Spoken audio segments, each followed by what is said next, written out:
All right, so we're doing page 3 on the review, and number 16 is a tough one. This whole page is kind of a tough one. So let's take a look. We have 8x to the third plus 10x squared equals 3x. All right, so let's get all the x's over to one side. So we have this, 8x cubed plus 10x squared minus 3x equals 0. We can factor an x out of everything. Unfortunately, we cannot get rid of that 8. And so the greatest common factor is x. And reduce everything by basically 1 power. So this is 8x squared. This is 10x, and this is minus 3. Drat. So we're not going to be able to just say, well, multiplies to be this and adds to be this, because this 8 messes it up. So what we're going to do is the AC method. AC method means you take the first thing, 8, times the last thing, negative 3, and get negative 24. And now you build your list of suspects, meaning everything that multiplies to be negative 24. That's my list of suspects. So I need a positive and a negative and a positive, negative 2 and 12, negative 12 and 2, negative 3 and 8, negative 8 and 3, negative 6 and 4, negative 4 and 6. That, I think, is everything that multiplies to be negative 24. Now, out of this list, only one of them adds up to be positive 10, and that was actually the third one down. Ooh, so basically, I could have stopped when I got there. That's the one, that's who done it. We got negative 2 and positive 12. So what we're going to do with that, if it was normal factoring, if it was just a x squared on the front, and I was multiplied to be that and add to be that, I'd be done. I'd be done factoring. It's not normal factoring. It's the AC method, so this is just the precursor to factoring by grouping. So what I did here was a trick from the past. I took 10x and substituted in negative 2x and 12x. If I combine those, I get 10. But I want this. The reason I want this is because I've now generated a factor by grouping problem that will work. I looked to pull something out of the first two, something out of the second two. So what does 8x squared and 2x have in common? That would be 2x. So we just do the greatest common factor for just the first two terms. That is 4x, and that is minus 1. Now, this plus is still right there. It's still a plus right there. What can we factor out of 12x? That we could also factor out of 3. That would be 3. And so we have 4x minus 1. Still equal to 0. Oh, there's still another set of parentheses there. All right, so now check it out. We've factored something out of the first two, something out of the second two. Now check it out. What do they have in common? They both have this binomial in common. I just thought this was like a magic trick. And you say, for your next trick, now I'm going to factor out a binomial. So we're going to actually pull that 4x minus 1 out.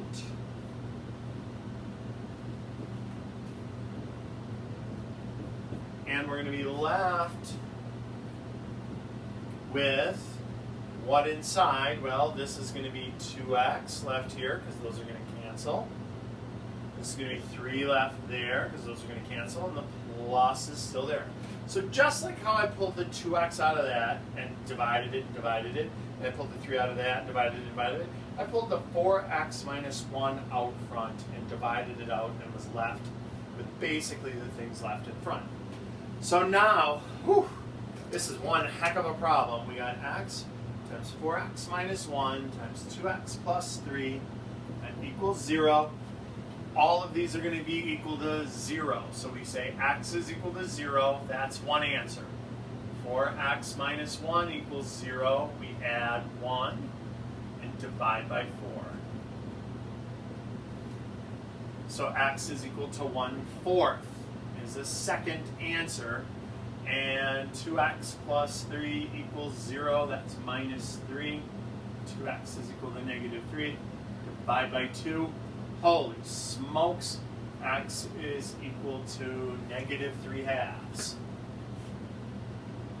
So, fundamental theorem of algebra says if I give you a third degree equation, you go ahead and find me 1, 2, 3 answers. And there they are. That was a tough one, man. Number 16. Let's take a look at number 17. Hopefully that's a little easier than that. It's rough.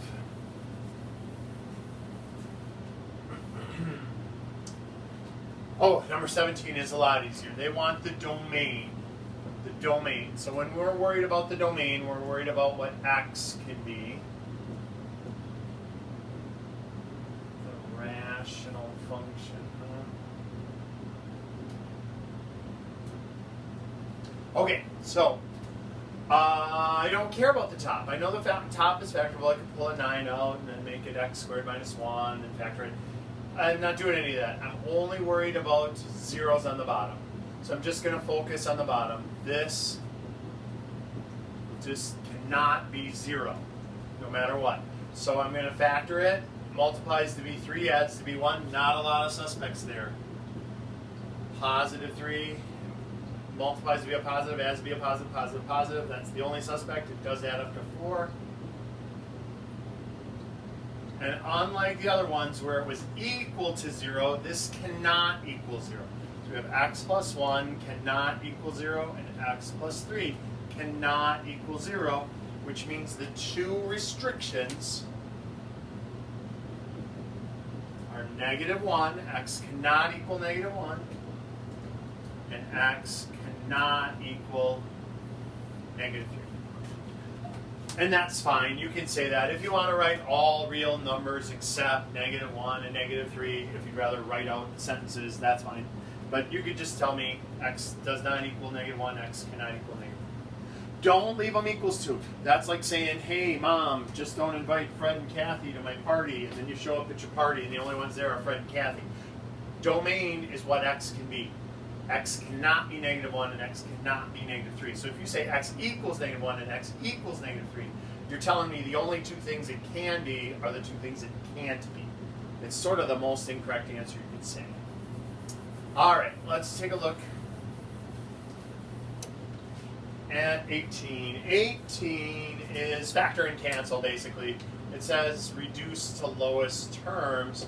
But at the end of the day, that means factor the top, factor the bottom, cancel anything that you can cancel.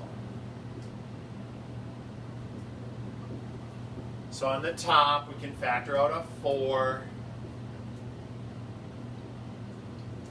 And then we have x plus 3 left. On the bottom, it's not going to be pretty, but I'm going to hazard a guess that one of them is going to be x plus 3. So, we'll just do by grouping. Tell you what, let's do AC method. 2 times negative 21 is negative 42. But what I want you to look at multiplies to be 42, but adds up to be negative 1. What is that? Negative 7 and 6? I think, right? It's 42. Yes, it is. Okay, so that's it. I got it on the first try there. So let's take this 2x squared, and instead of a minus x, let's sub in the minus 7x plus 6x, where that minus x used to be, and then minus 20. And now let's do factor by grouping. So factor out of the first one, we can pull an x out of there, and and that gives us 2x minus 7. Out of the second, we can pull a 3 out, and that gives us a 2x minus 7. And now we got the 2x minus 7, so we factor that out.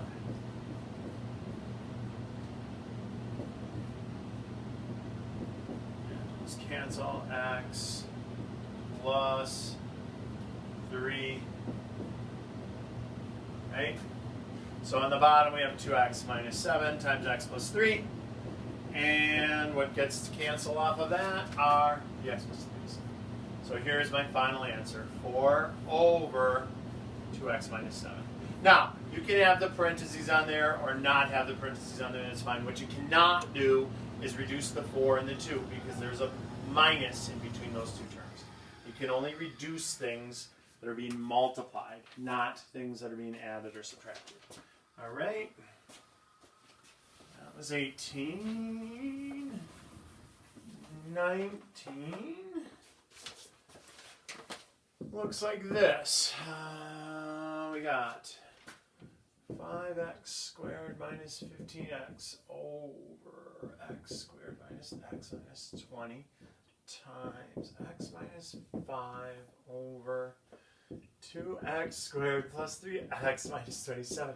Goodness gracious. So, we could factor what? 5x out of that. Divide by 5x, divide by 5x. So this becomes x minus 3 instead of that.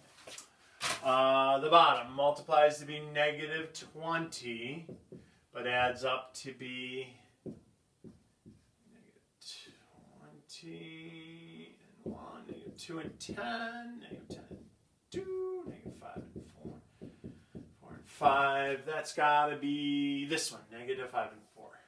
So we've got x minus 5, x plus 4. All right, so that one's trickier. Ugh. I think it's got to have an x minus 3 in it, so something cancels here. You know what I mean? So we could try to reverse engineer this one. Like, think of it like this. Like if I went with x minus 3 as a guess. Well then, in order for this to be negative 27, this would have to be positive 9. That's the only way. Positive 9 times negative 3 is negative 27. For this to end up 2x squared, this would have to be 2x. 2x times x is 2x squared. Now, we have to check the middle term and make sure that works. 9x and negative 6x are, when I add it together, positive 3x. And so that is factored correctly. And we didn't have to do the AC method because we kind of had a big old hint right here with this x minus 3. I didn't take the x minus 5 as a hint because there's nothing that multiplies to be 5. That would be 27. 5 doesn't multiply by anything to get you 27. So that's how we did that one. If that didn't make sense to you, you could do it the AC method. You could do negative 54 and keep working it until you find the right combination. All right? So now, let's cancel. Anything that's the same top and bottom, we've got an x minus 5 there. We've got an x minus 3 there.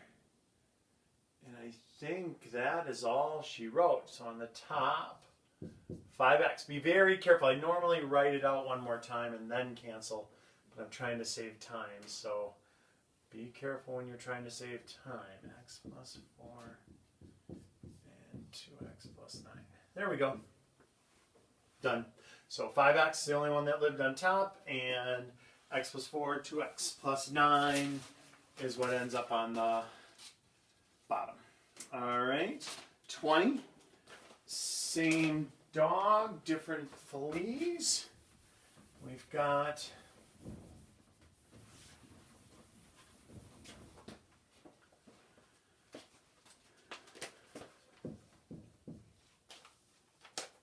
3x squared minus 12 over x squared plus 2x minus 8 divided by 6x plus 18 over x plus 4.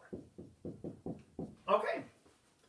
So factor orama. Well, before we start factoring though, the divide, we never divide fractions. We multiply by the reciprocal. So do that first. What can we factor out of the top there? I think 3. But wait, there's more. So we factored the 3 out of there. But now that's a perfect square minus a perfect square. So that factors down again into the square root of that is x and x. The square root of that is 2 and 2. And then plus and a minus. So what we did there, when you have the difference of two perfect squares, you take the square root of the first thing and the square root of the last thing and write it out twice and then put 1 plus and 1 minus. Multiplies to being negative 8. Everything that multiplies to being negative 8, negative 4 and 2, negative 2 and 4, negative 8 and 1, negative 1 and 8. That one.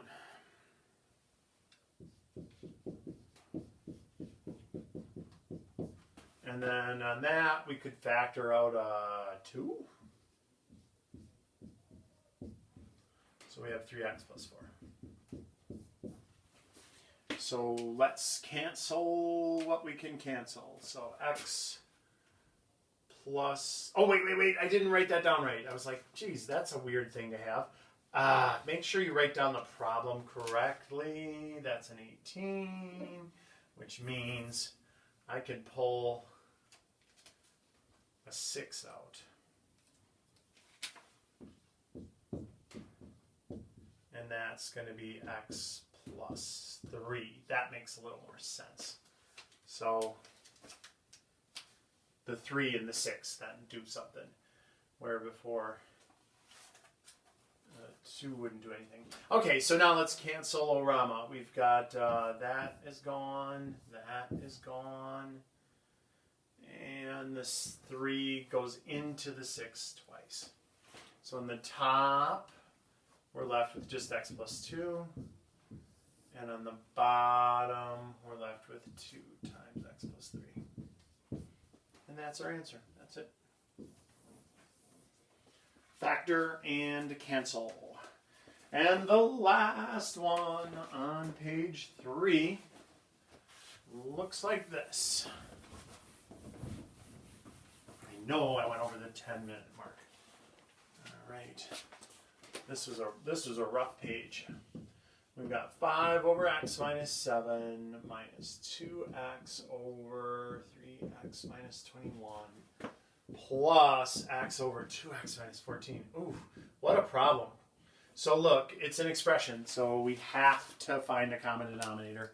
Before we do that, let's factor everything out. This is already factored. This we can factor out of 3. This we can factor out of 2. And now we look between x minus 7. They all have an x minus 7, so that's in their LCD. Has an actual x minus 7 in it.